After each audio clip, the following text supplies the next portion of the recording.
It's the appointed time. We have a quorum. I call to order the meeting of the panel on environmental affairs.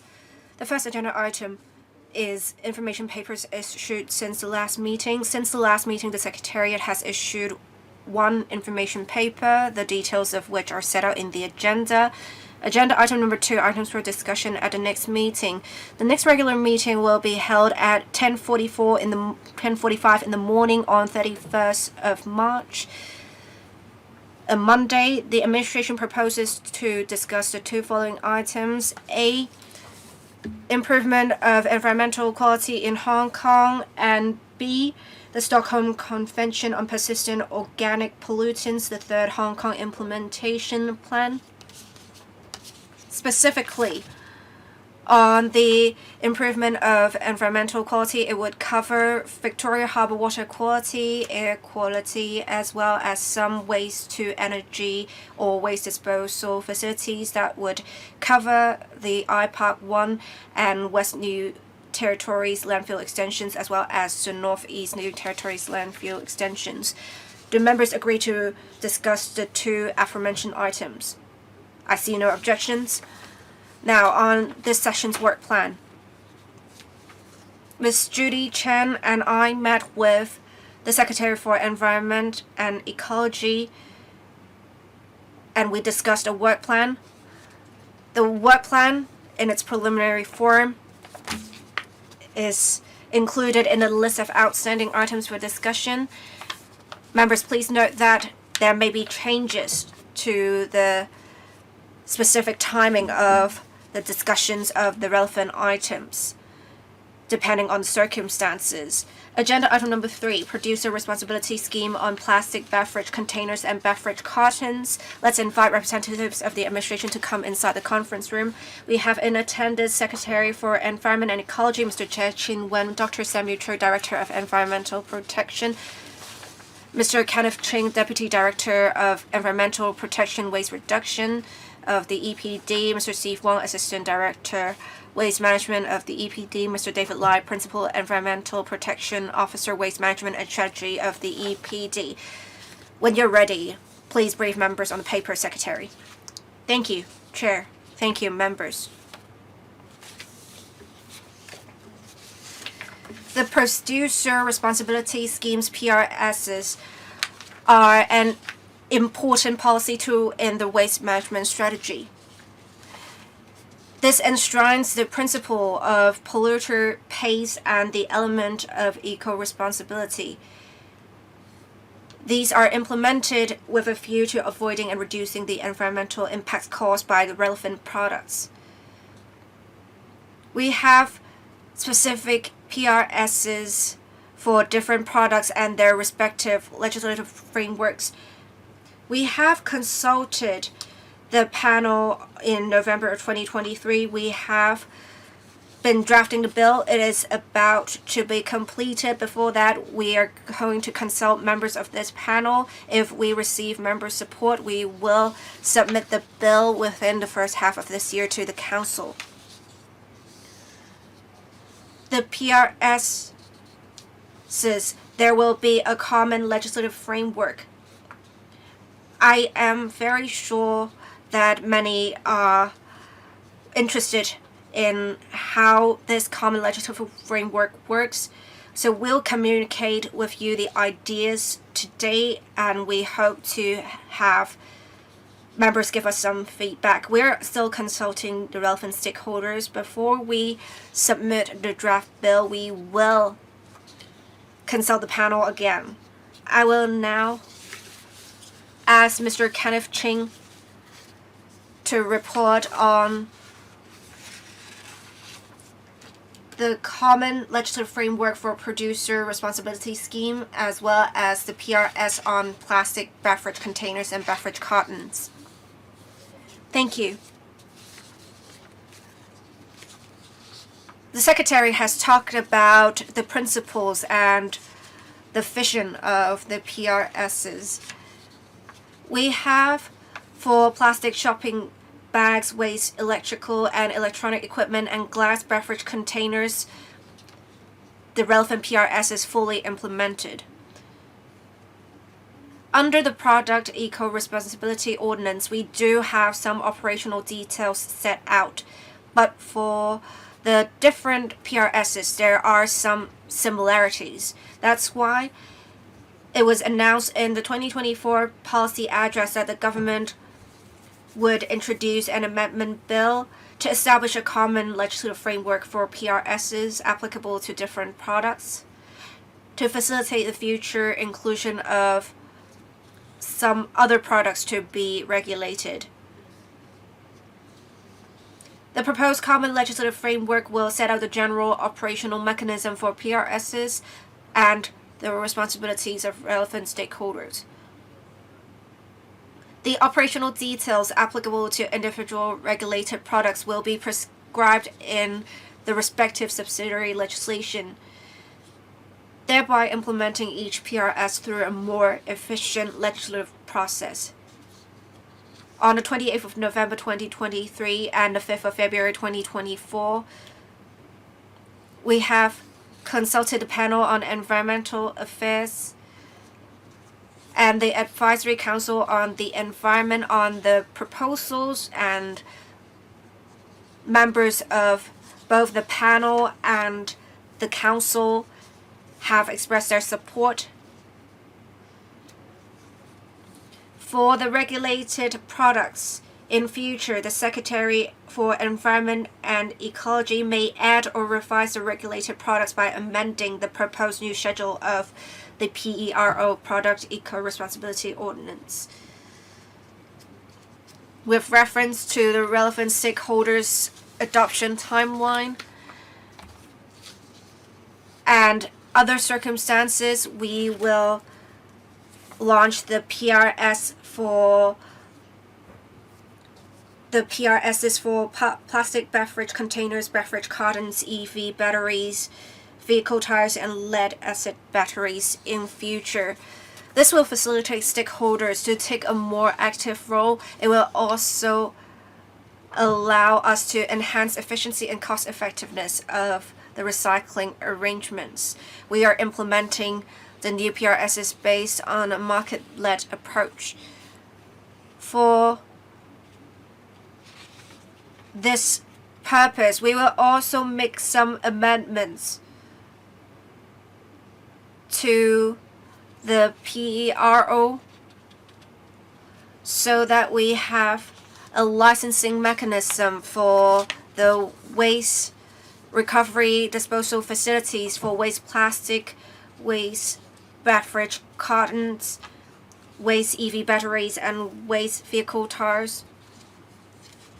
And they would have to conform to some operational requirements before the operators are issued with licenses.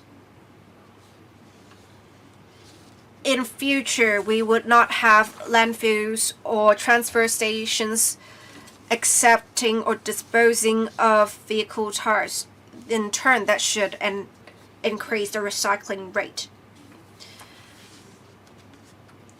We value feedback given by stakeholders, and we have met with various stakeholders, including suppliers, retailers, recyclers, and relevant trade associations. We attended around 190 meetings or briefings with relevant stakeholders from 2022 to December 2024.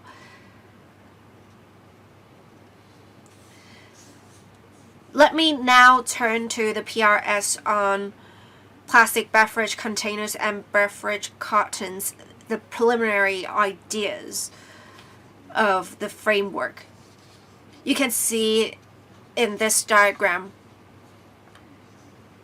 how different stakeholders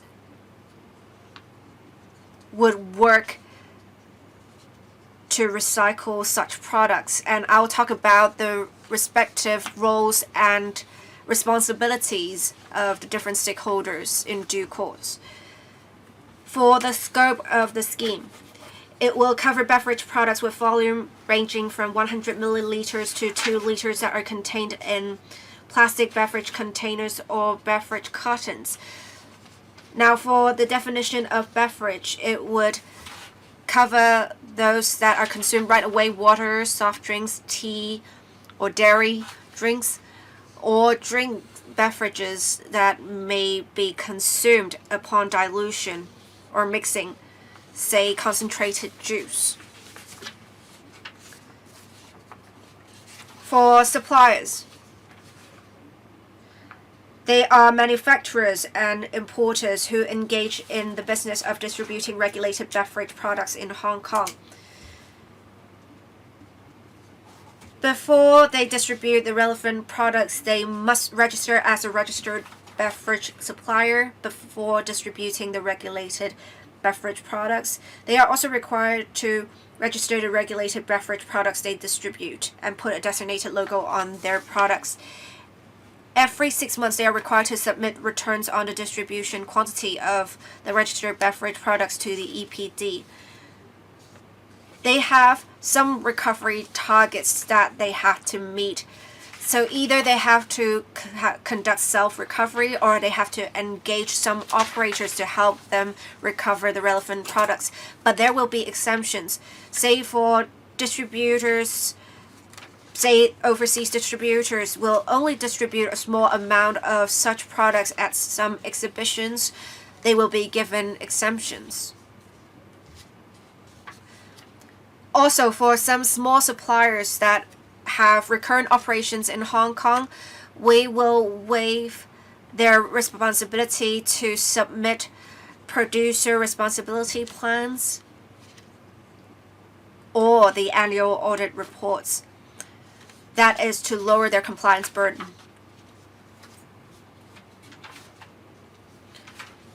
Retailers, they are also very important in the process. They need to make sure the regulated beverage products they're selling are registered products. For large retailers that are selling these regulated beverage products, they must have designated recovery points set up. They can have machines or bins set up. Also, we will offer some flexibility. These bins or points do not have to be set up within their shops. They can be set up in the vicinity, or say in the shopping malls that the shops are located in. For scheme operators, they refer to companies or organizations that have registered with the EPD to provide recovery services for regulated beverage products. They must submit producer responsibility plans to the EPD for review and approval. They will provide to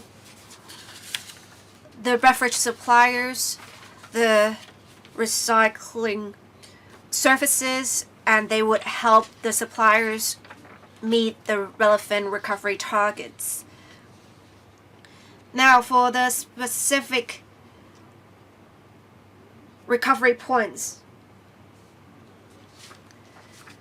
it would depend on what the suppliers and scheme operators say in their producer responsibility plans, where the points will be set up.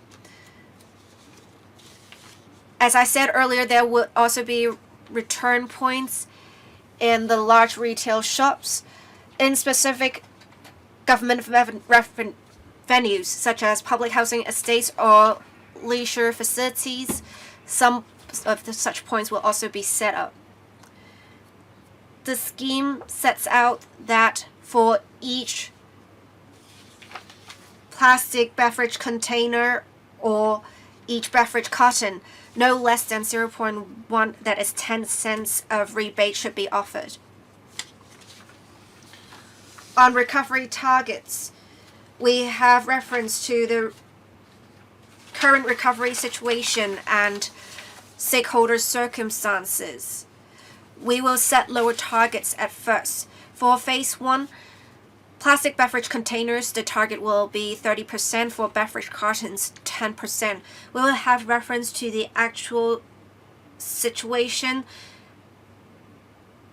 and gradually increase the statutory recovery targets so as to bring them in line with the average recovery rates of other places. As said earlier, to meet such recovery targets, suppliers may try to self-recover or they may engage scheme operators for recovery services. The producer responsibility plans will set out the recovery details, and they will need to make declarations regularly to the EPD.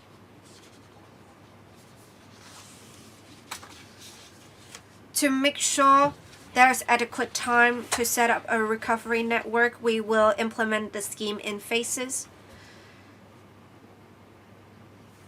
The first year will be essentially a year of preparations that will allow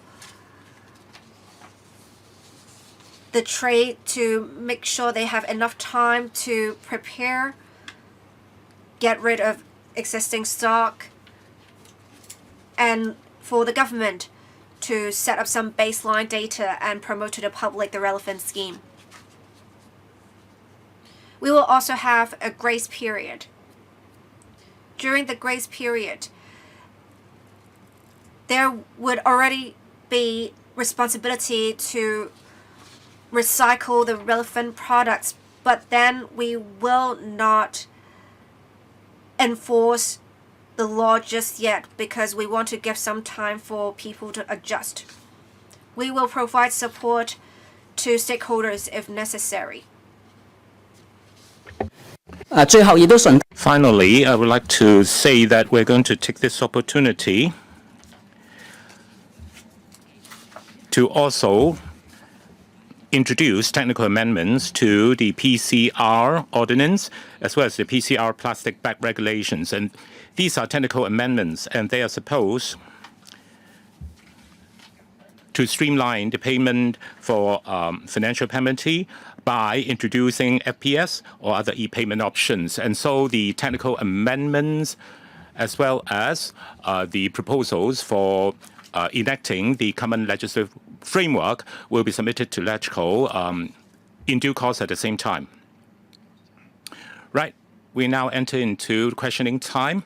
Let me read out the list. First of all, Madam Chen and Mr. Stephen Ho, Mr. Luk Chun Hong, Mr. Andrew Lam, Mr. Tony Choi, Mr. Kwok Wai Keung, and Mr. Frankie Yik, Mr. Robert Lee, Mr. Chen Xiu Hong, and Mr. Chu Kwok Keung, and Mr. Lau Kok Fan, and Madam Judy Chang, our Vice Chairman, and Shiu Ka Fai, as well as myself. First of all, Madam Chen, I support this scheme. I have two follow-up questions. First of all, about the relationship between the recovery operator as well as environmental protection everywhere scheme. And so we are talking about the plastic drinks, plastic containers for drinks as well as beverage cartons.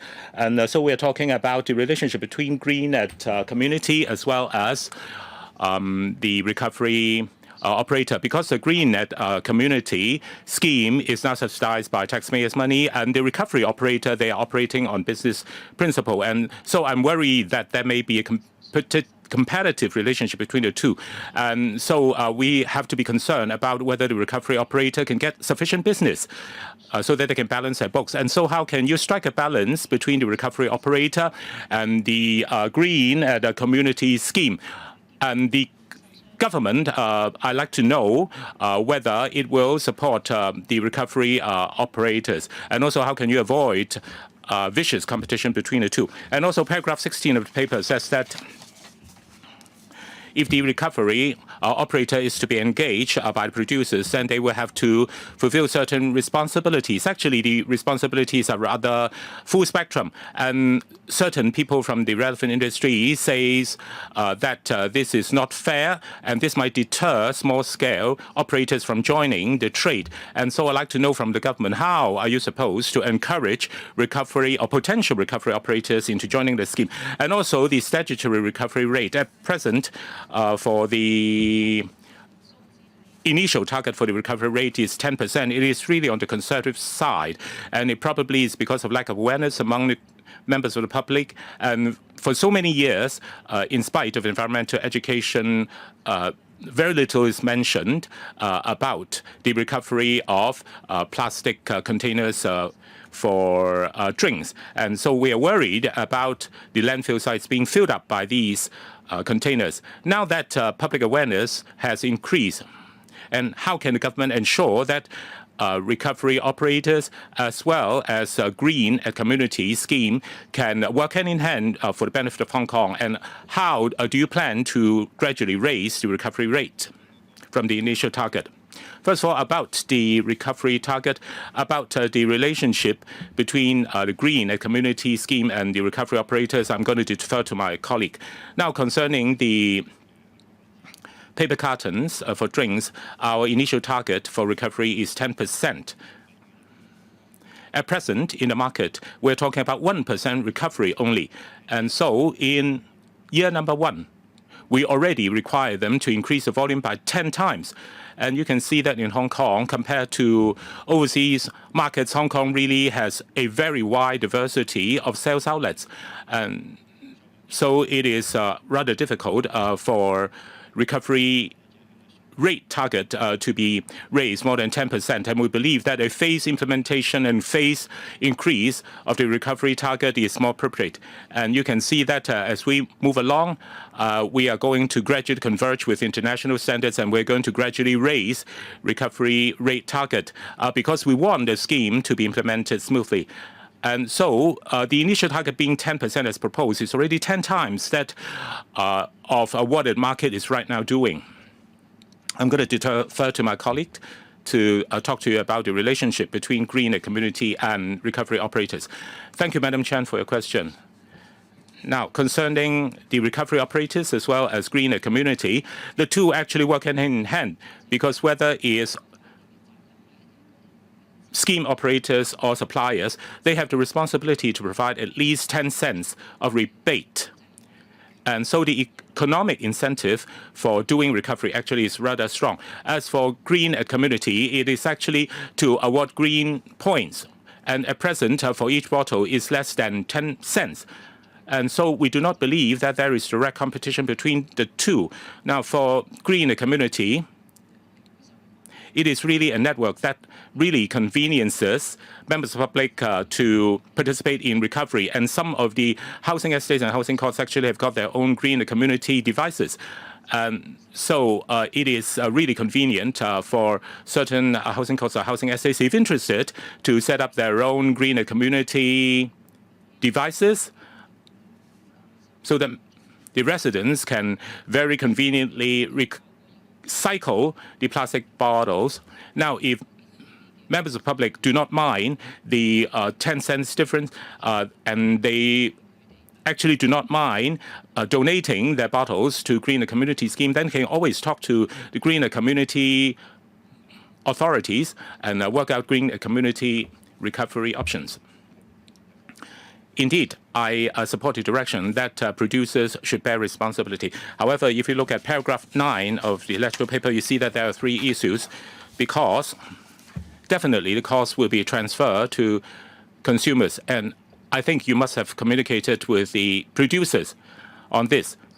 I'd like to know from the government's estimate, now say for drinks supplied by major suppliers such as soft drinks or lemon tea, after you have talked to the industry, I'd like to know whether you have any idea as to how big the increase in prices will be for these retail products. And also paragraph 20 of the paper specifically says that for scheme operators or suppliers that are participating in self-recovering, and if they fail to meet the target, then the government might go after them to get them to pay the differential between the target and their actual performance. I'd like to know exactly how do you calculate that differential, because you say that a part of it actually might actually be diverted to greener community, and greener community is not going to calculate this on a business principle. And so how exactly do you calculate the differential? And paragraph 5 of the paper says that unless absolutely necessary, the government will not impose extra charge on its stakeholders. I'd like to know, how do you define apart from being absolutely necessary? Under what circumstances would you consider the charging of surcharge is absolutely necessary? Deputy Director, as for the recovery costs, we are now talking to the industry as to how the cost can be managed and how big will it be. What we want to do really is to get the scheme operators and the suppliers together to bring them to the same table, because really this is the first time it's being done in the market, and both sides would like to come to a scheme that is workable for both parties. Of course, this will have to be achieved through negotiation, and also we give them 1 year of grace. So during the grace period, after the operation has become smooth and when the economy of scale is being achieved, then we are in a position to gradually lower the cost. If they fail to hit the target, and the proposal that the government will go after them for the differential, this is because we want to achieve an economic incentive on the part of the scheme operators and suppliers so that they will try their best to hit the target. As for how are we going to charge the differential, we are talking to the industry, but we definitely believe that there should be some sort of consequences that will result from the failure to hit the target. Of course, the industry doesn't want the consequences to be too dire because they don't want the cost to become too high. And so all of these are about specifics, and we will have to talk to them further, and we'll come back to you for a report. And under the market-led approach, unless essential,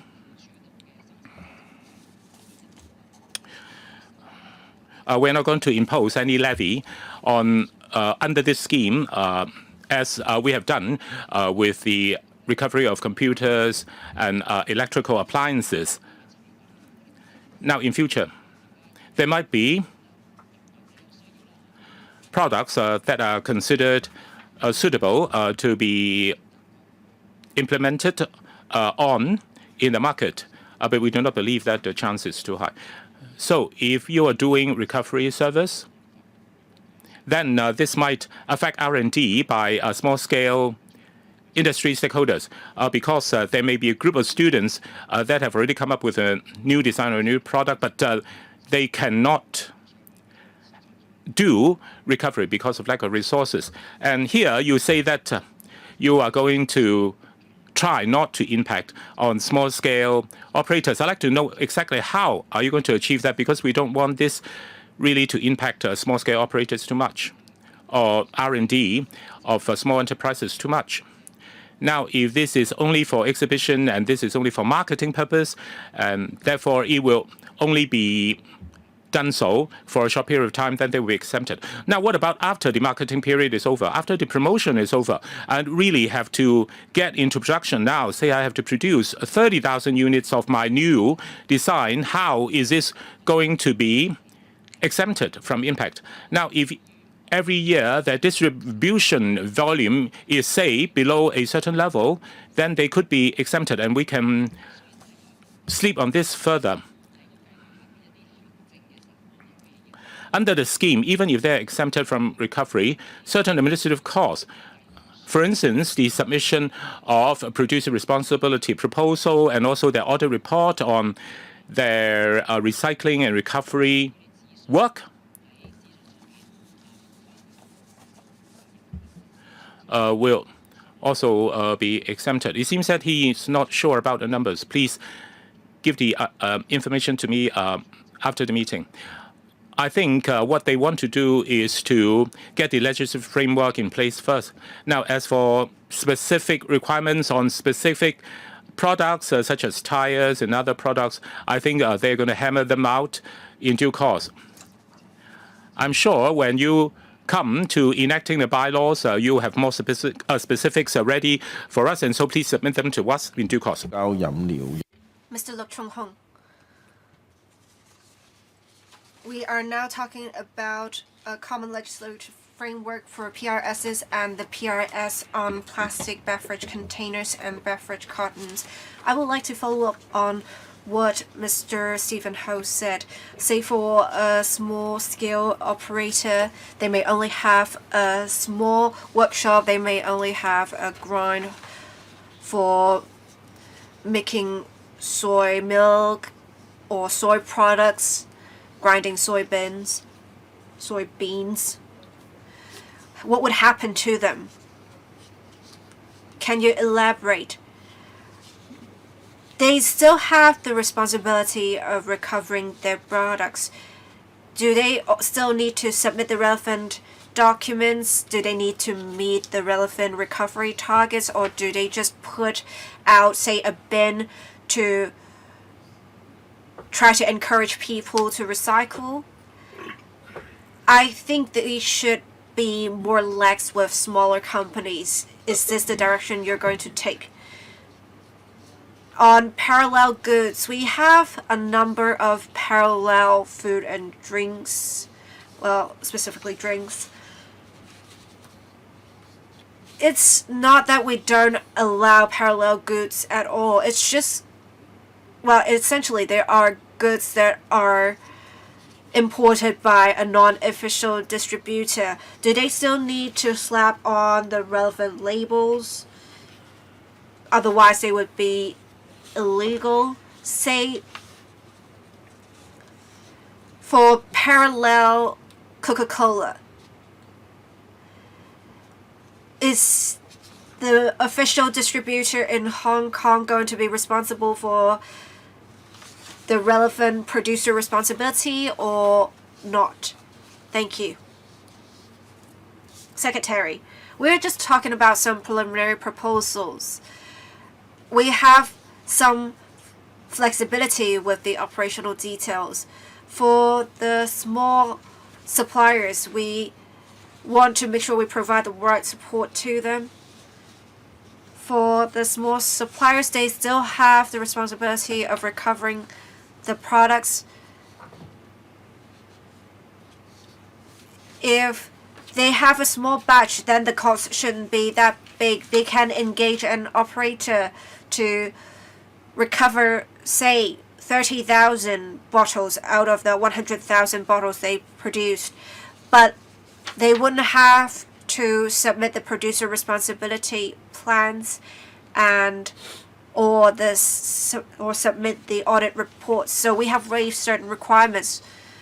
As for whether there can be other exemptions, we will consult the stakeholders further and see if that is necessary. It doesn't really matter what the goods are, whether they are parallel goods.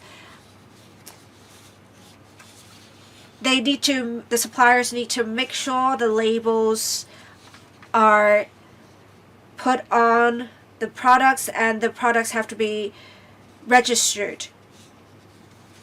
And as long as they're the ones distributing the relevant products. So they work just like importers. It doesn't really matter whether the goods are parallel or not. Can I say something? Parallel goods may involve multiple importers, so how can we make sure people don't exploit any loopholes or shirk their responsibility? We can perhaps let the Deputy Director supplement the Secretary answers. Thank you. The suppliers must be registered themselves. If they do not register themselves, it would be illegal. They also need to register the relevant products so we know what products are to be distributed. Essentially, there are multiple safeguards. Say for suppliers, importers, manufacturers, and retailers would have to make sure the products are registered, right? I think when it comes to the actual operations, you can announce more details in due course. Mr. Andrew Lam. Thank you. For the recovery targets, for any supplier, as long as they have 300,000 bottles, they need to recover a certain percentage of the bottles.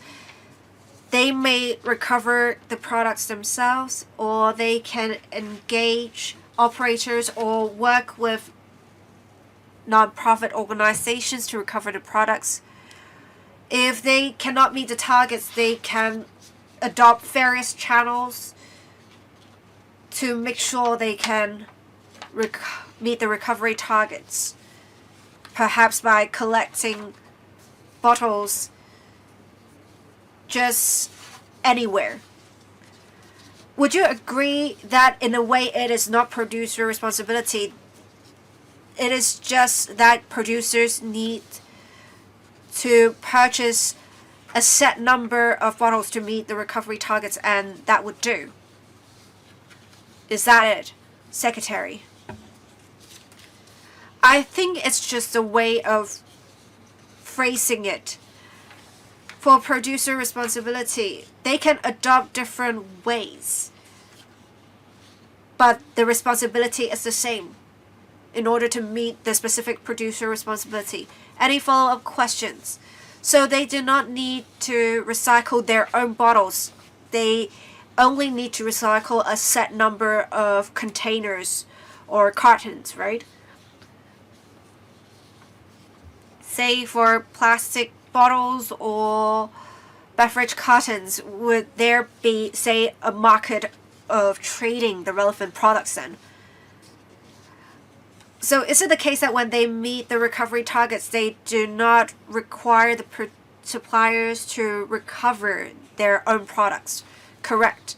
In operation, we are not distinguished between the different brands because that would mean for a much higher cost.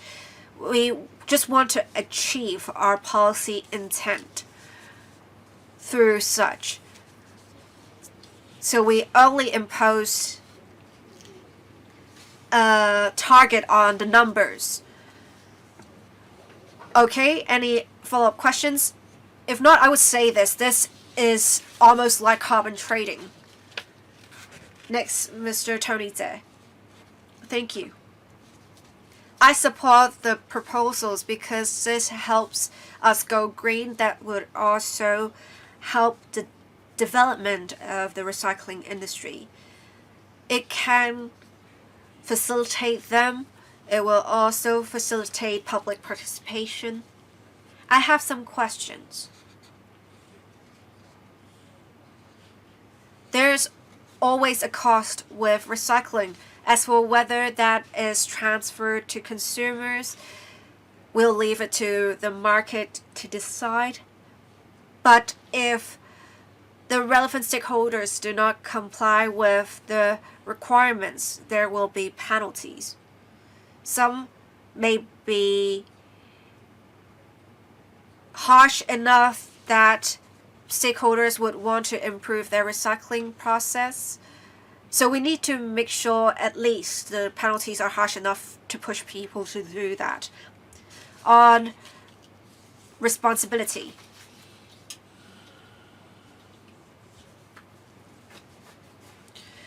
For operators, sometimes they would be recyclers.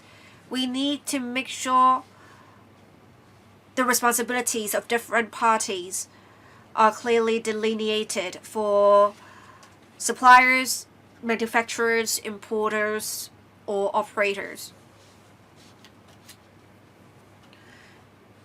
I don't think this is a major issue right now, but let me say this. On enforcement, if someone purchases a beverage product online but that is not manufactured in Hong Kong, who is going to be responsible? You're going to cover drinks with for 100 milliliters to 2 liters. I understand that you will give some exemptions to smaller suppliers, but then for online shopping, it is often hard to trace the source of the products. I understand you will have different statutory recovery rates for plastic beverage containers and beverage cartons. Why is that? Can you tell us why? You're saying it would take 6 to 8 years to get to phase 4. Many green groups are asking whether you can expedite this. Is 6 to 8 years the longest time you have in mind? If that is the case, can it be shorter? And if it is shorter, how much shorter would it be? Can you expedite it? The process. It does help us go green, so we should try to expedite the process. Thank you. Secretary. I'll let the Deputy Director answer the relevant questions. Thank you. Secretary, thank you, Chair and members. The producer has the responsibility, and if the supplier has engaged an operator, then the operator would also have a responsibility. Depending on whose responsibility is not fulfilled, we will penalize that party. Say if an operator is engaged by a supplier to recycle the relevant products, if they cannot meet the relevant recovery targets, there will be criminal liability. And depending on how short in recovery quantity it is, we will collect a recycling payment depending on the shortfall. As for why we have higher statutory recovery rates for plastic beverage containers than beverage cartons, we had reference to the existing mode of operations. Plastic beverage containers have been recycled for a lot longer than beverage cartons. We do see a better recycling rate at the moment for plastic beverage containers as well. For beverage cartons, we are only recycling 1% of the products, and we have set a phase 1 recovery target of 10%, which is already 10 times the current rate. We want to make sure there is enough time for the market to adjust, which is why we have set the recovery rates to be at different times. Well, online shopping, you haven't answered that question. If the product is shopped on a Hong Kong website, this works just like any other product sold physically. So say if it is sold on a supermarket website, whether it's parallel goods or not, they will be regulated. But if the product is purchased outside Hong Kong, that is on a foreign website, that is not going to be regulated under our framework because it is extraterritorial. Chair, I have 2 points to make. On the statutory recovery rates, I think they should set out the factors to be considered because we just don't know what the scope is at different points in time. We need to make clear what the factors are. As for the setting up of recycling facilities, you said that for the largest shops, I believe it's shops of 200 square meters or above would have to set up designated return points. At least that's from what I remember. The facilities may not be large, and they're very useful. If you can make it more convenient for people by setting up more facilities elsewhere, it would really facilitate the public. I think the administration should note Mr. Tony Tse's comments. We were talking about how suppliers or retailers of a size of 200 square meters or above, I think now it has been changed to 400 square meters. So that is a point to note. Mr. Kok Wai Kang. For PRSs, I have said before that it would be hard to encourage consumers by consumer responsibility to recycle products. So I welcome the producer responsibility schemes, and the relevant trade associations do understand that there is a need to implement producer responsibility. We're all concerned about the penalties. I don't think they spelled out the penalties in the paper. If the penalties are too low,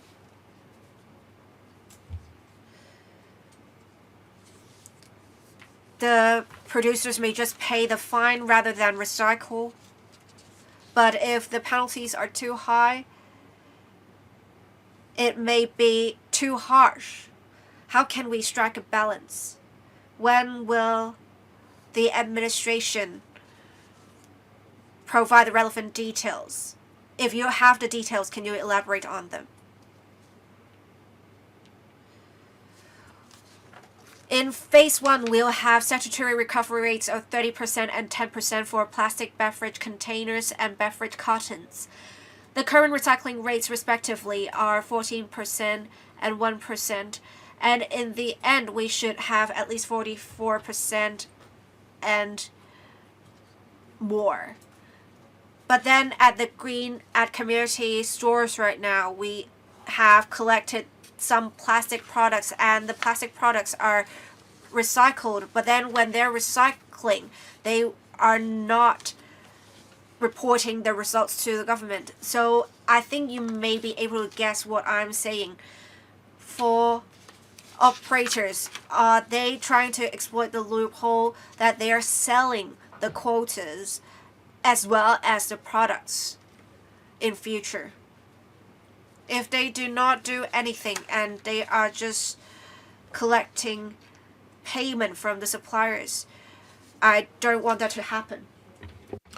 And also the trade associations are saying that during the grace period, the preparation period is 1 year and grace period is another year. And the trade associations are asking for an extra year for grace. They want 1 extra year for adaptation because the starting phase always is the most difficult. I believe that during the starting phase, indeed, there should be more leniency. But I think the eventual goal, of course, is to implement this decisively and gradually. Okay, about penalty, I'm going to turn over to the director for the other question. Now, the principle is that if they fail to turn over the amount of plastic bottles, then we would charge them for the penalty that is going to be above that of the fee that will pay them for the bottles. But how exactly large should be the penalty, whether it's 2 times or 3 times, 4 times, we're now working out the details with the industry. Mr. Kwok said that for the green community scheme and also for the plastic to be recovered in future, what's going to happen to them?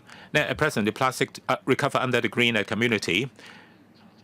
Since January, after we stopped the central collection of plastic scheme, we already do not require them to hand over the plastic to designated scheme operators. And so all scheme operators actually can join the scheme in the market. And the same will be done for this particular legislative framework. As long as a scheme operator is licensed, then he or she would be eligible for collecting plastic from the producers. Mr. Frankie Yick, I look at your paper and I then look at the Beverage Association paper. I think the issue is rather complex because they are asking for a designated label because you are now going to designate a certain recovery percentage. And so whether it's barcode or QR code, then the recovery operator can make use of the QR code or the barcode to register that they have actually returned a plastic bottle to the authority. And I thought that this would actually be the ideal situation. But actually, according to your answer earlier on, it seems that it is actually much cruder than this, because they can actually purchase the same amount of plastic bottles from the open sea in order to fulfill their obligation. And so we are not talking about producer responsibility here. We're talking about consumers' responsibility here. Say, right now, I'm selling it for $1, and in future, I'm going to charge it for $1.1, and I just need to fulfill my obligation to turn over the exact same number of plastic bottles to you, regardless of the sources of the plastic bottles. And so it's not producer responsibility, and I don't need designated label either, specialized label either. I think this, of course, is an issue of education. I don't think members of the public are going to simply turn over a plastic bottle for the return of 50 cents of money. I think they would simply rather discard the plastic bottles. And then the cleansing workers will be the ones that will be collecting them or returning them. And the consumers themselves, of course, will have to do the sorting. This is the least costly and the most straightforward approach. And I think that this is workable. It seems that it doesn't really matter whether there is specialized label. I really don't understand why the trade associations must emphasize specialized labels, because if you can purchase plastic bottles for recovery from the open sea, then it doesn't really matter. As for they saying that recovery can only be done after certain materials from the plastic drinks containers can be removed. Now, if that is the case, then the QR code or the barcode won't work, because that might be on the part where you have to remove them from the containers. Actually, the labels are something that are requested by the trade associations, and I'm going to hand over to the director to explain to you why the labels might be necessary. The design of this scheme is we want to achieve a certain level of plastic containers recovery at the lowest cost, and that is why it is going to be market-led instead of government-led, because that is really our overall goal. And if we allowed for a certain degree of flexibility, then the cost can be lowered to the lowest level. Now, if they can pay money to purchase plastic bottles from open sea and return them, I think indeed that is really the cheapest way. Actually, when we talk to the industry, now as suppliers that has been registered, and they have paid money for recovering certain number of plastic bottles, then they have already paid the cost for recovery, and they have fulfilled their responsibility, and they want a label to be given to them. Now, because this is to differentiate them from suppliers that are trying to dodge legal responsibility, because without the labels, they do not differentiate themselves in the eyes of the recovery operators as to which bottles have been subject to fulfillment of legal responsibility. Now, for the labels,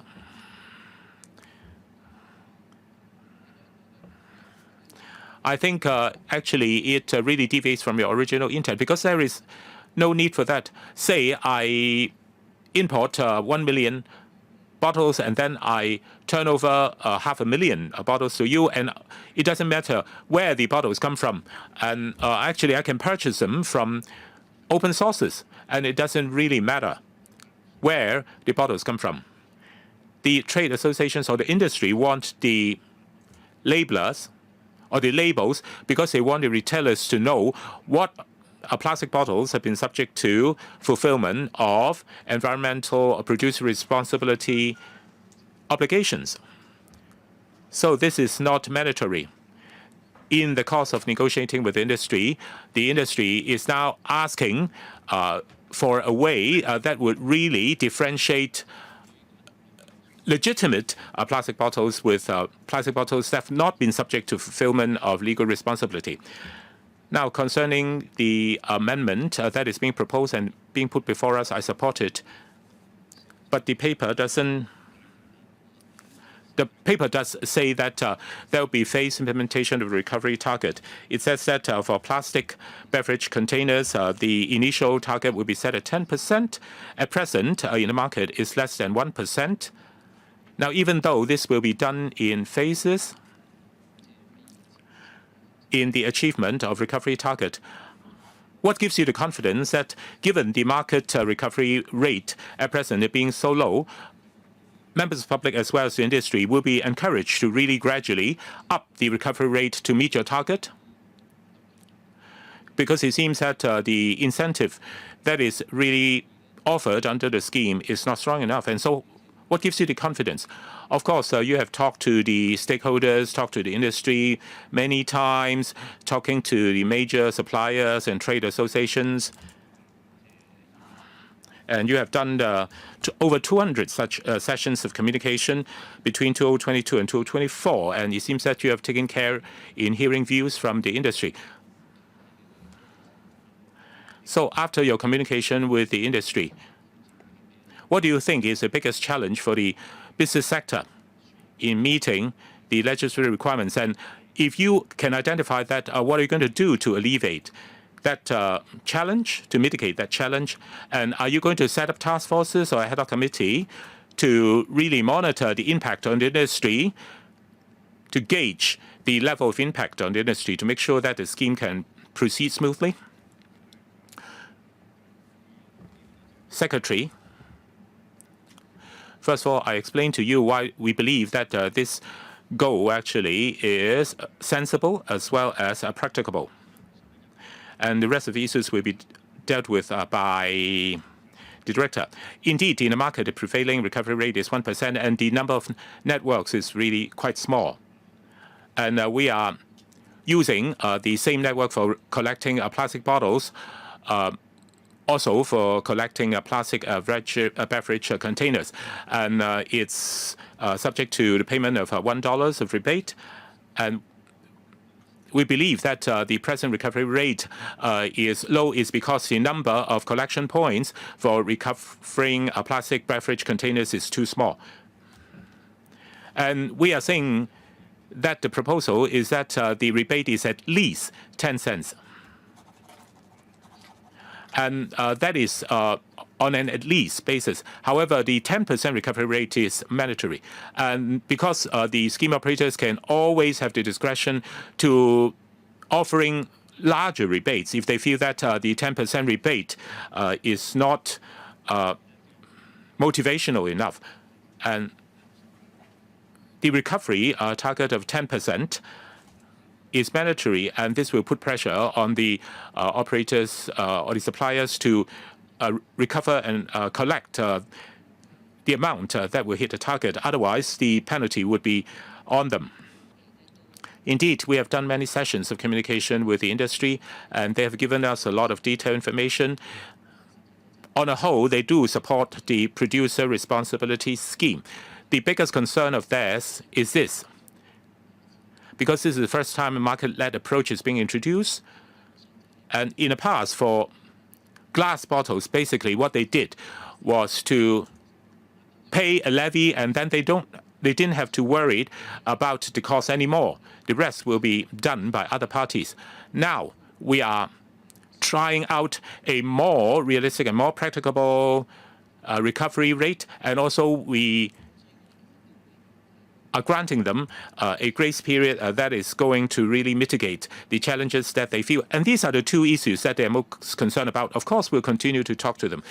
And after this scheme is put into place, we have already undertaken, for the benefit of the industry, that we're going to set up review committee to, on a regular basis, review the implementation of the scheme to see whether there is any need for tweaking here and there. Right. I think the time is running out, and so please be concise. Mr. Chen Xiu-hong. Now the government is proposing a common legislative framework for plastic beverage containers as well as beverage cartons, and different producers' responsibility scheme will be amalgamated under the common legislative framework. And on the other hand, the government will introduce a licensing system to regular facilities for handling plastic waste containers. And in the past, we already said that we were in support of this. And so now the government is trying to put in a principal legislation in order to create a legislative framework. And then the government will also come up with bylaws and subsidiary legislation to spell out the specifics for individual products. And my colleagues have pointed out there may be a danger that various parties might misunderstand the spirit of producer responsibility scheme. Does it mean that once the stakeholders have paid a certain amount of money, then it's the end of the responsibility? At present, around 7 million bottles have been discarded. And if the target is being set at 30%, then at least 300,000 bottles cannot be recycled. Of course,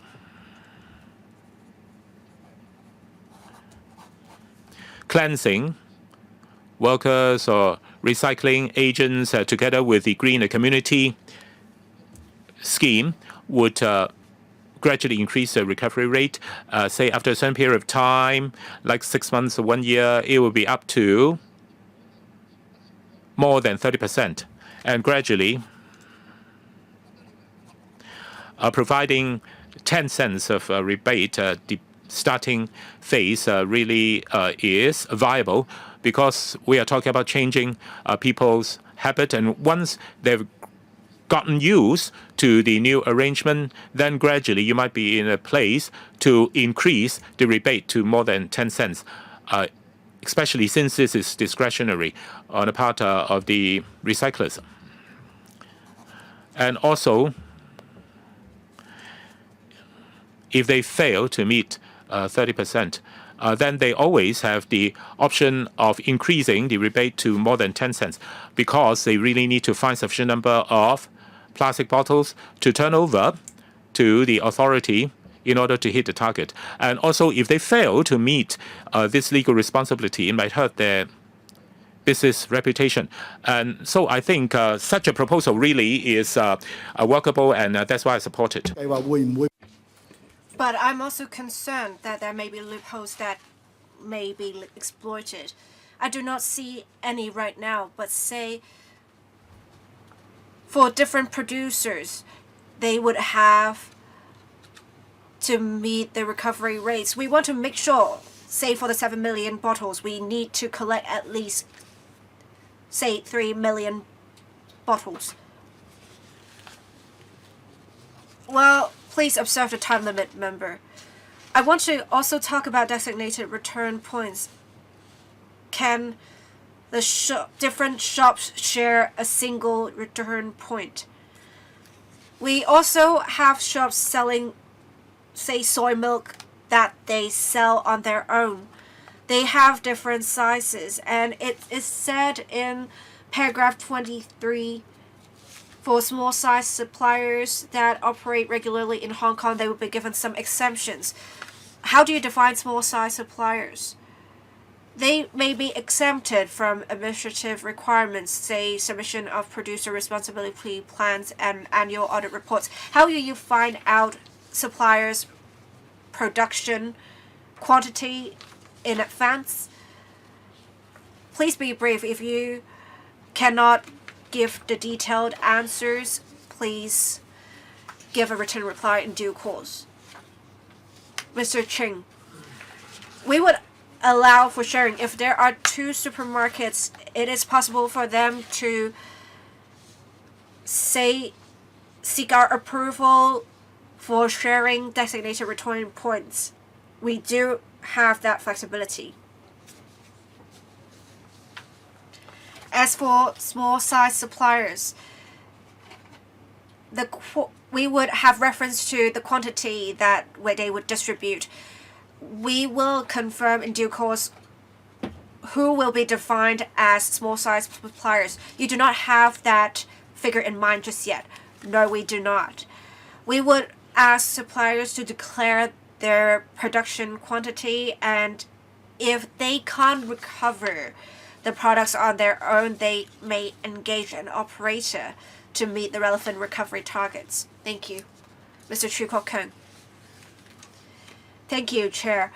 I support the PRS on plastic beverage containers and beverage cartons. At the designated return points, a rebate of no less than 10 cents would be provided. And honestly, most stakeholders think this is too low. We do have some recycling machines that would only offer 10 cents of rebate also. So citizens instead would deposit their recyclables at community because they can earn green dollars. The recycling rate for plastic beverage containers is 14%. If we're offering the same amount in rebate, how can you increase the recovery rate? Let us not forget that the eventual state statutory recovery rate is 75%. I also want to ask, if we have plastic bottles being traded, how will there be inflation in the figure? That is, we are not actually achieving the statutory recovery rate of 75%. We also had different companies and organizations complaining that with this PRS they will be seriously affected. So have you assessed the potential impact on the relevant stakeholders? Thank you. Secretary, on the 10 cents rebate, we actually see the plastic bottle recycling machines being quite full, so I would disagree with what you said about 10 cents being not quite attractive. And I would also like to clarify something. Green dollars are worth less than 10 cents right now with the conversion rate. So I would say that with green at community facilities, people would still recycle the other items at the machines. And we believe in future the designated return points. We believe in future we would have more recycling arrangements and it would increase the statutory recovery rate. With the collected containers, they would be handed over to the recyclers. They cannot remain in the upstream. That will be in our framework. So we'll make sure these products are recovered and recycled. Thank you. Ms. Judy Chen. I support the framework, but I think the administration needs to elaborate on the details because it would affect the public. I can see in the paper there are some KPIs set. So there are 4 phases. I understand that a phase implementation is appropriate, but you did not spell out how long each phase would last. Can you elaborate on the specific periods of time so that people know when we'll enter the next phase or the other phases? it may be hard for you to say for sure now, but then you should at least give people an idea. Some other members mentioned parallel goods. We have also people going to the mainland during weekend and they may bring something back from the mainland. Right now, the plastic beverage containers brought by citizens from overseas or shopped overseas would have to go to landfills eventually because they do not have the designated logos. So I want to ask, who will be responsible for the not recycling of such products?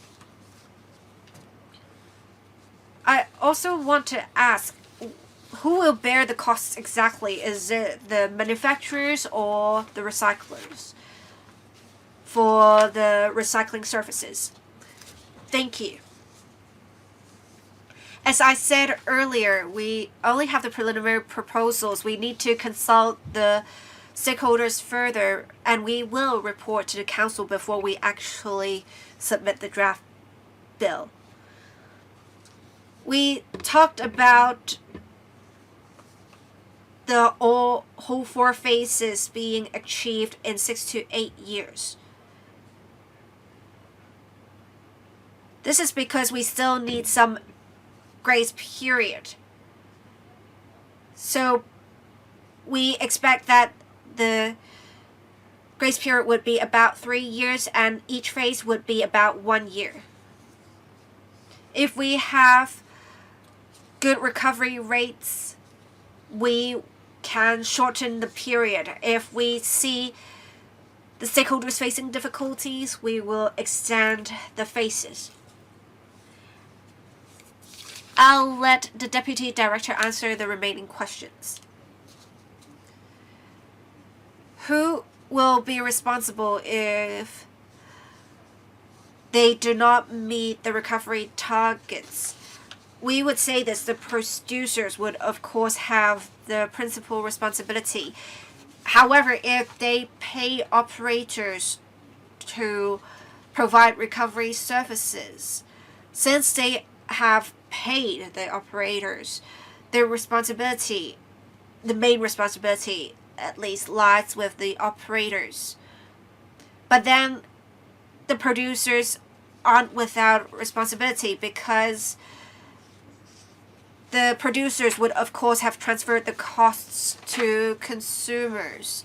So they also have the responsibility. So producers have the responsibility. They have paid the operator. Whether or not you penalize them, they would have already paid the operators. How are they penalized exactly? While we're still consulting the stakeholders, if they do not, or the operators do not fulfill their responsibilities, they of course should refund the payment to producers. As for whether there should be additional payment, we will ask the trade for feedback more. Thank you. Mr. Shiokafai. Actually, the beverage as well as the tire industries have liaised with me.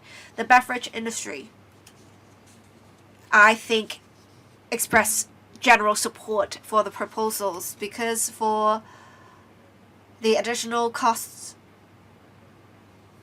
and the rebate, that is, it should not be less than 10 cents. They are okay with this because the costs are going to be transferred to consumers anyway. So as long as consumers can afford that and have no complaints, that would be fine. But then the thing is, the consumers don't have to pay that right now, so they did not say anything. It's just like with municipal solid waste charging. When people know that they actually have to pay something soon, they will have complaints. If you are increasing citizens' costs for green initiatives, whether people will have complaints, we don't really know. And honestly, we just speak for the people here. If the people are going to have complaints, we will speak of them. I also want to ask this: if we are bringing beverages from the mainland, or we can order beverages from the mainland, if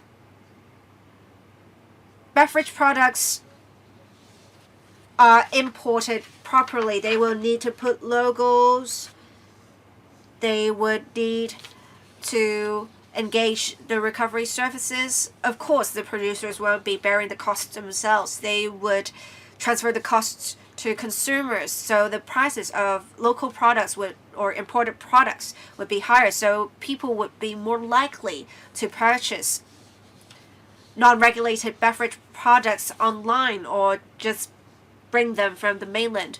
Have you considered there may be this kind of behavior? In future, you would have tires recycled as well. So you would be charging, say, $10 to $30 additional for the cost approximately. Again, the cost would be transferred to consumers, and the tires would be more expensive, say $200 more expensive. Again, I think more people would change their tires in the mainland also because it's much cheaper. Have you also considered that there may be this kind of behavior? Thank you, Secretary. With tires, we are still consulting the relevant stakeholders. Once we have some plans, we will report to the Council. For PRSs, the trade considers certain proposals to be more feasible, and we do take them into account because we want to make sure the schemes are implemented effectively. We also need to consider whether there would be serious business consequences for the stakeholders. On the PRS for plastic beverage containers and beverage cartons, in general, there is support, and the stakeholders are quite confident that they can meet the relevant requirements. So I don't think it will cause a serious problem for the stakeholders. But we will keep in close view of the situation. The design of the scheme is to have the costs minimized, and we are offering maximum flexibility to stakeholders.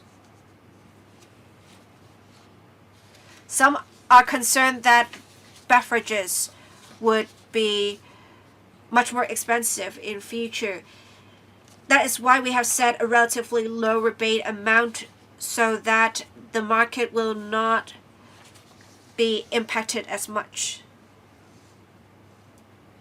I think with market competition, producers won't go overboard in increasing the costs.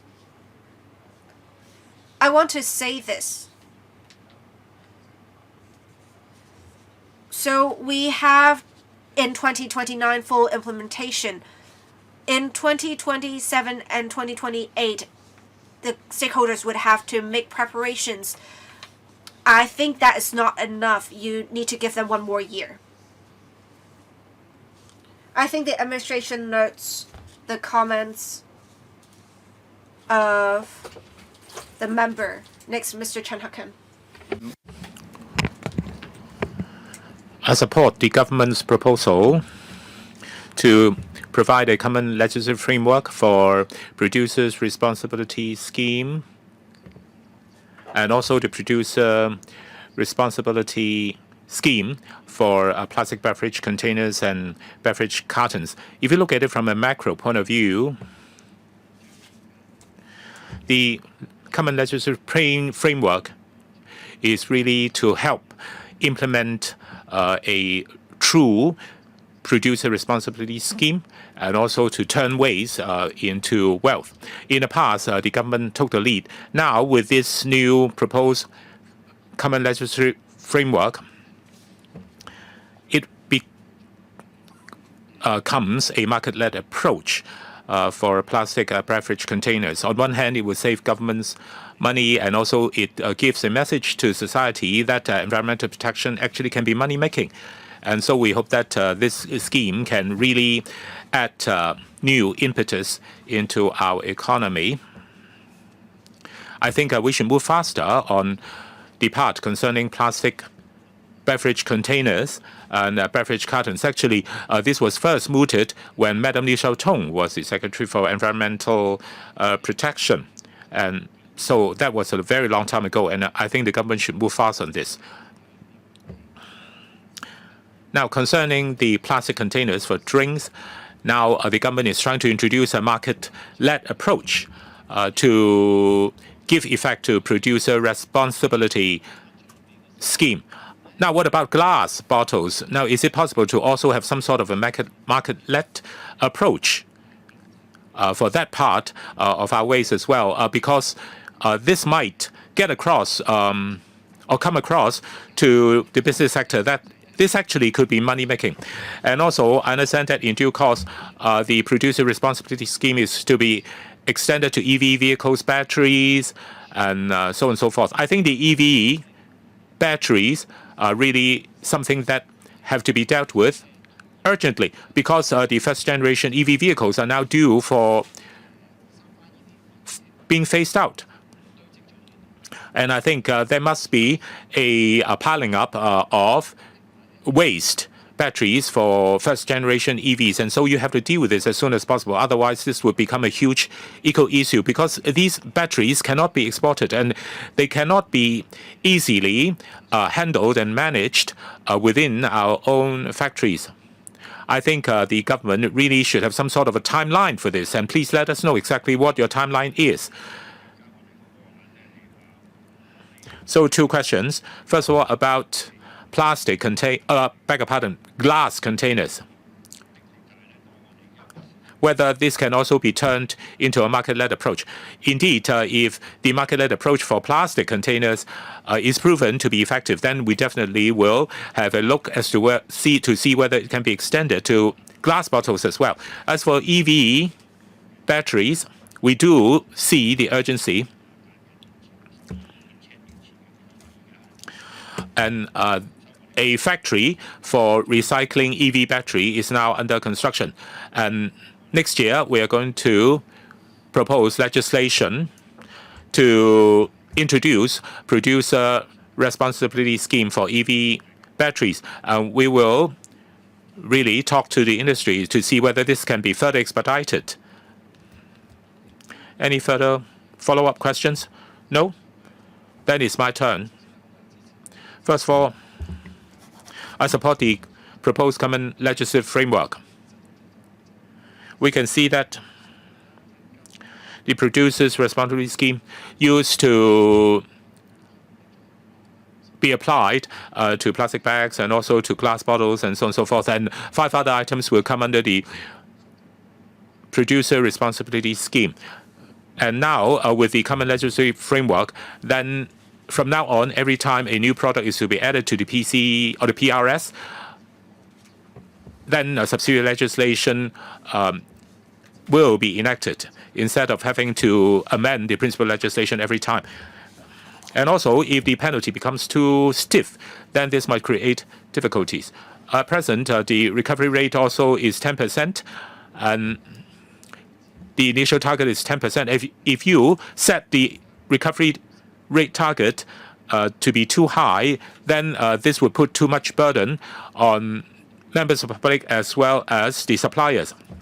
Be that as it may, I would like to ask this question. Now, for glass bottles and plastic bottles, in the past when we were kids, we could really pay a deposit for the plastic bottles that we use or the glass bottles that we use, and then when we return the bottles, we could get the one or the small deposit back. Now it seems that you are really trying to introduce something similar, but in the form of a rebate. I'd like to know what really is the more suitable system for us. Now, is a deposit for the use of plastic bottles at the time of purchase more suitable than a rebate of 10 cents for the return of the plastic bottles. I'd like to know whether you have made a comparison in terms of relevant merits and demerits between the deposit scheme and the rebate scheme, and why, if so, why did you eventually settle on the rebate scheme? Actually, it is only a difference in name. In the final analysis, the cost will be transferred onto the consumers anyway. And so my view is that we're now proposing this. We're talking about the rebate or deposit, whatever you call it. We are now starting at a low level. And rather, we are setting a stiffer requirement for recovery rate. We believe that this approach can minimize the cost and at the same time setting a realistic target for the industry to hit. We believe that this is the right balance, and therefore this is a better way.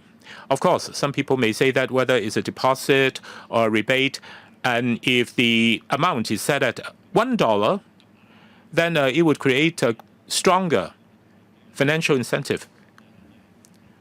But the other side of the story is that Hong Kong is a place where people really move in and out in large volume. And if you set the rebate at such a high level, then there could be a lot of fake plastic containers being returned to us in order to take advantage of the $1 rebate. We believe that what we are now proposing now really achieves the right level of flexibility. We can minimize the cost. At the same time, we set a realistic target, and we don't want to see a lot of fake plastic containers being returned to us simply because of the high rebate. Of course, one of your collection channels is Green at Community. And now Green at Community is about to enter into agreement with the government to set the specified number of bottles to be returned every year. And of course, the containers could be handed over to the SO operators. Now, say I have an agreement with the government and to return a certain plastic bottles, but at the same time, I also have an agreement or arrangement with the scheme operators. Then, can the two numbers cancel out each other? Because operationally, you have to really make this clear for the operators. Maybe the Deputy Director can take this. As we have explained in detail earlier on, Green at Community really is not a competitor for scheme operators for recovery because statutorily speaking, they are not subject to any legislative requirement. And the scheme operators, on the other hand, have to bear statutory obligations. And also the green points under a Green Community really is much less than 10 cents of rebate. And so it is much less attractive.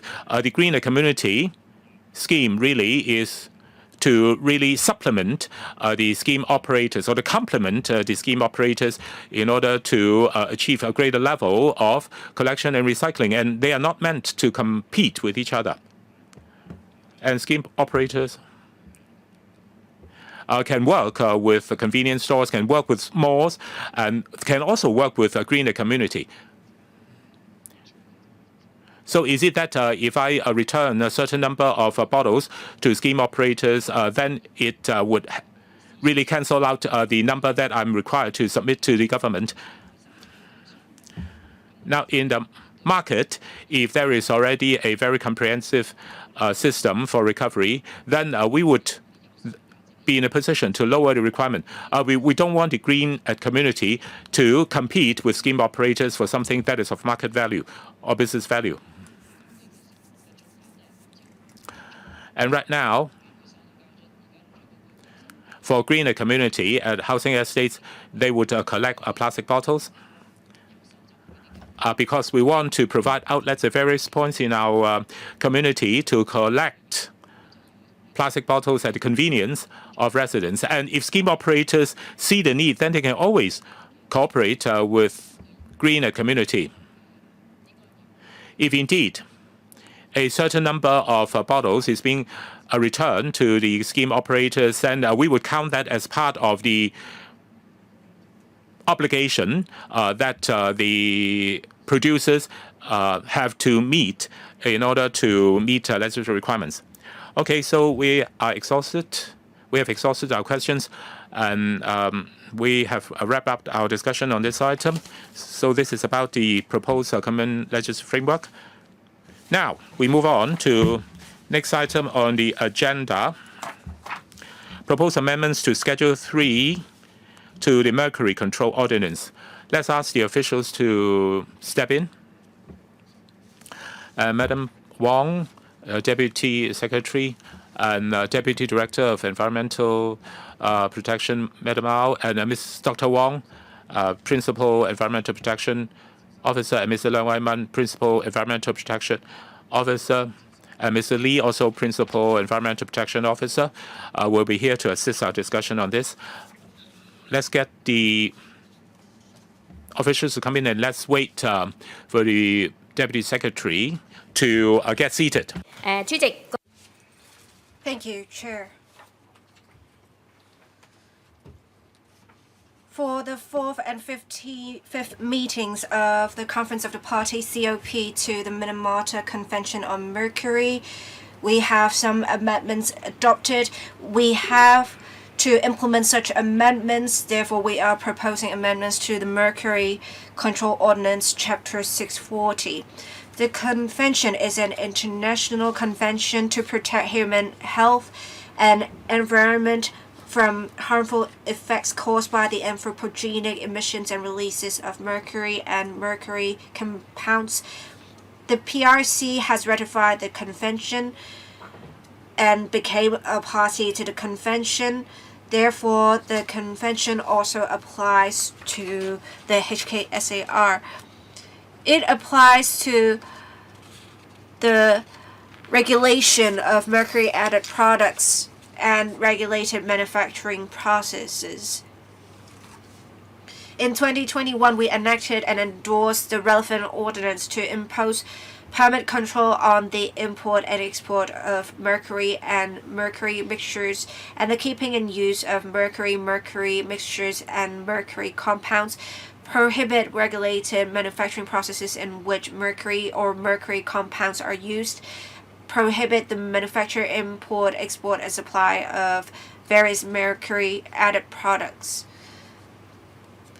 And in accordance with the convention's amendments, we are to amend a list of mercury-added products to make sure we are regulating at as closely as possible the relevant updates to the mercury added products regulated under the convention.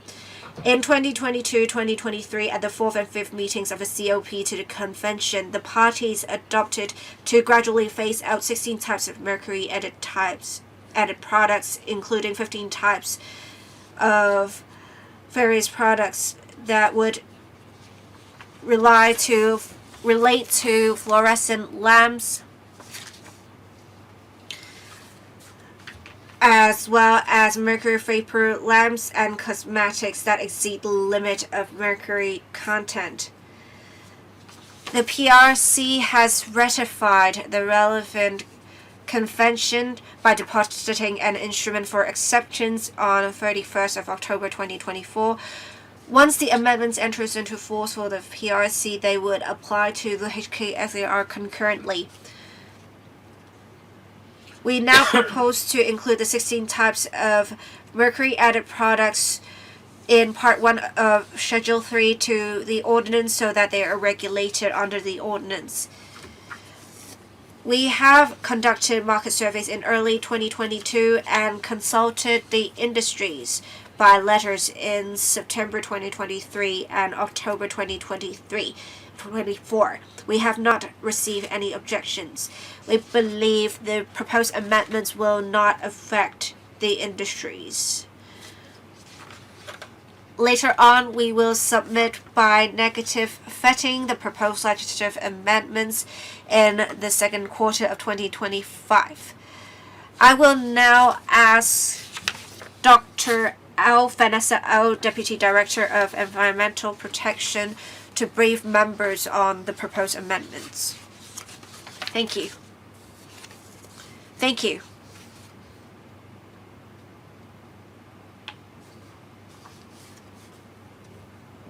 Let me talk about some background information about the convention.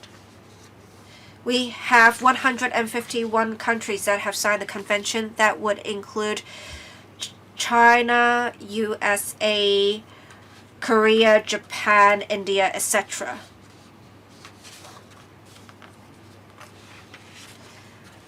On 1st of December 2021, we have enacted the Mercury Control Ordinance to regulate the manufacturing and importing of mercury-added products. While the convention only regulates the import, export, and manufacturing of mercury-added products, we took an extra step to regulate the supply of regulated mercury-added products. And we have regulated 9 types of products, including various lamps as mentioned, as well as cosmetics. The cosmetics limit would be 1 part per million. We have imposed a grace period of 3 years when the ordinance was enacted, and the grace period ended on 1st of December 2024. At the 4th and 5th meetings of the COP to the convention held in 2022-2023, the parties adopted to gradually phase out 16 types of mercury-added products that would include products that are electronics, electrical lighting products, and cosmetics.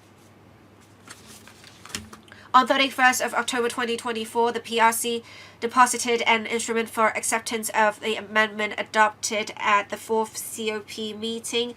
The PRC is undergoing approval process to accept the amendment adopted at the 5th COP meeting. With the application of the amendments in the PRC, they will apply to the HACSER concurrently, and therefore we are proposing amendments to the ordinance to phase out the products as well. We will also have a timetable that will be implemented for the proposed amendments to be implemented between December 2025 and December 2027. With our past experience, we have seen that with administrative measures, we can implement a grace period for better adjustment of stakeholders and the public. And like before, we will set a uniform implementation date for ease of reference, and the date would be January 2029. Most of the mercury-added products would have their export, import, and manufacturing banned from December 2025.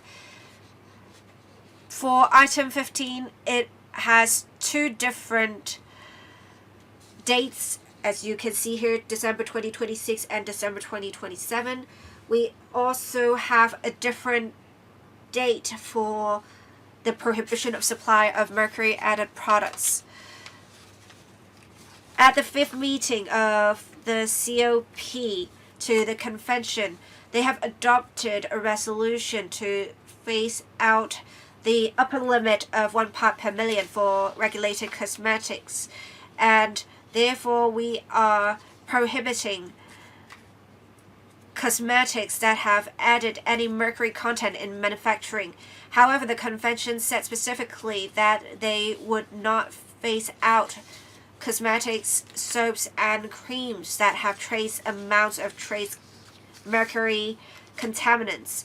Therefore, we will allow still cosmetics that have naturally occurring mercury and the content of mercury does not exceed 1 part per million. Right now, if cosmetics have mercury content of over 1 part per million, it is going to be illegal. Well, with cosmetics that have mercury content less than 1 part per million, we will ask the relevant stakeholders to provide proof to say that there is no added mercury content. Instead, the mercury content is just naturally occurring. Then it will be not illegal. Alright, thank you. I'll assign a 4-minute time limit. First to speak, Mr. Shukafai. Thank you. The EPD gave a briefing to members earlier, and we were briefed also on the potential impact on stakeholders. I, upon attending the briefing, have liaised with the industries to ask for their comments, and they had no specific comments, so I support the relevant proposals. Thank you. Mr. Chen Siu-hong. To better protect humans and the environment from the harmful effects caused by mercury and mercury compounds, with the proposed amendments, we will phase out some of the mercury added products. There will be control imposed on the import and export of the relevant products. This is to conform to the Minamata Convention. I do support the proposals, but I have a few questions. Whenever people hear of this, because this is not often heard, they may have some questions. I believe food with mercury content will be regulated by Chapter 132. That is Public Health and Municipal Services Ordinance, but for other products, say cosmetics, they will be regulated by Chapter 640 Mercury Control Ordinance instead. To facilitate public understanding, I want to make sure food as well as other products are regulated, right? It's just that they are regulated under different ordinances. Also, I want to say in paragraph 11, when you consulted the relevant industries, you said some are using mercury added products as reference standards in laboratories for providing laboratory testing certification services or research purposes. I can see in Annex 2, say for mercury used in very high accuracy capacitance and loss measurement bridges, as well as high precise measurement, these will be exempted purposes. Do they need to apply for the exemptions themselves? I also want to ask this for the benefit of the public. At home, or I guess in clinics, we have some mercury content thermometers. I believe these should have been phased out by December 2024. So at least there wouldn't be any supply of such products, but some may still have mercury thermometers or manometers at home. So can you tell us that if they can still be used and what are the hazards? Thank you. Undersecretary. The member's understanding is correct. Mercury is regulated. Under Chapter 640, it would cover products such as lighting products and cosmetics. As for food, the food branch has been regulating the food with mercury content under Chapter 132, specifically food adulteration, metallic contamination regulations, Chapter 132 fee. As for the content,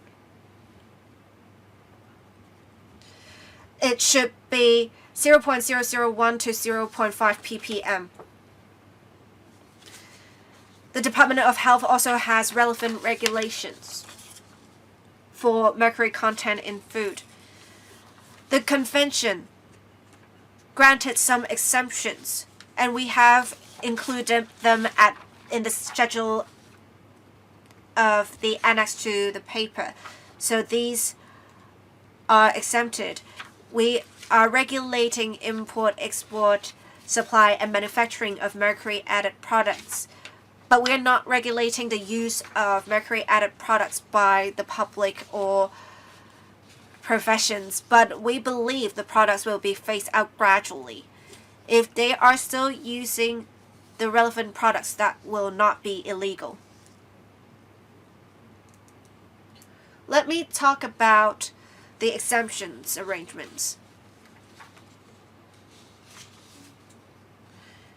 In the list of mercury added products, we have some products listed. It does not say specifically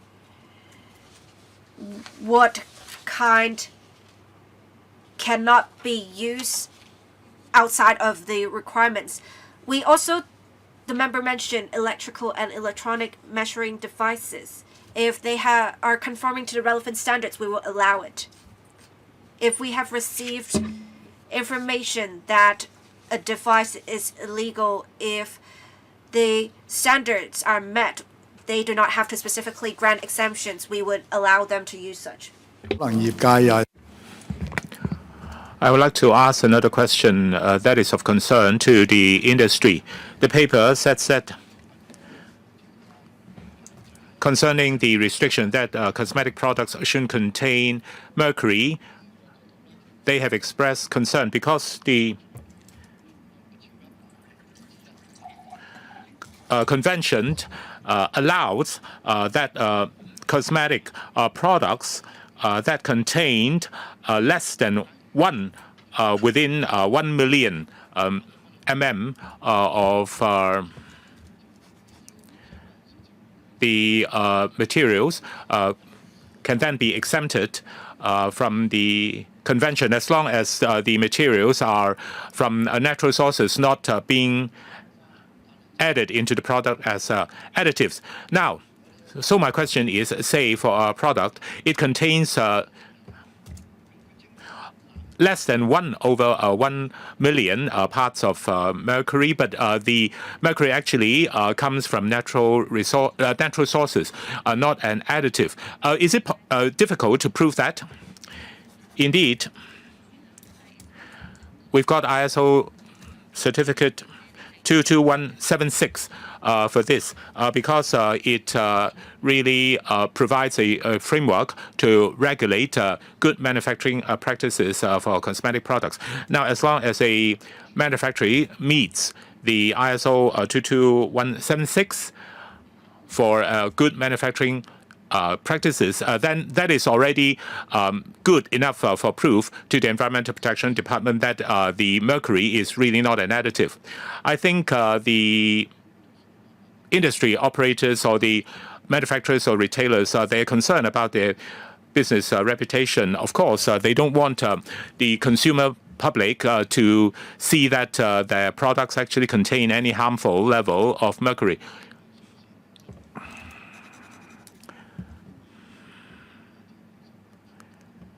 So I think you can really rely on the self-discipline of the suppliers or the manufacturers to really make sure that the products do not contain mercury in any form. Indeed, we are been in communication with the industry, and the present proposal actually is acceptable to them. Right, if we have exhausted our questions, then let's wrap up our discussion on this. According to the government paper, the proposed amendment to Schedule 3 of the legislation will be tabled before us in Q3. And the amendments will come into place in accordance with the relevant implementation of relevant parts of the convention concerning phasing out of mercury in products. Right, we now come to AOB. If there are no items on AOB, then the meeting is adjourned.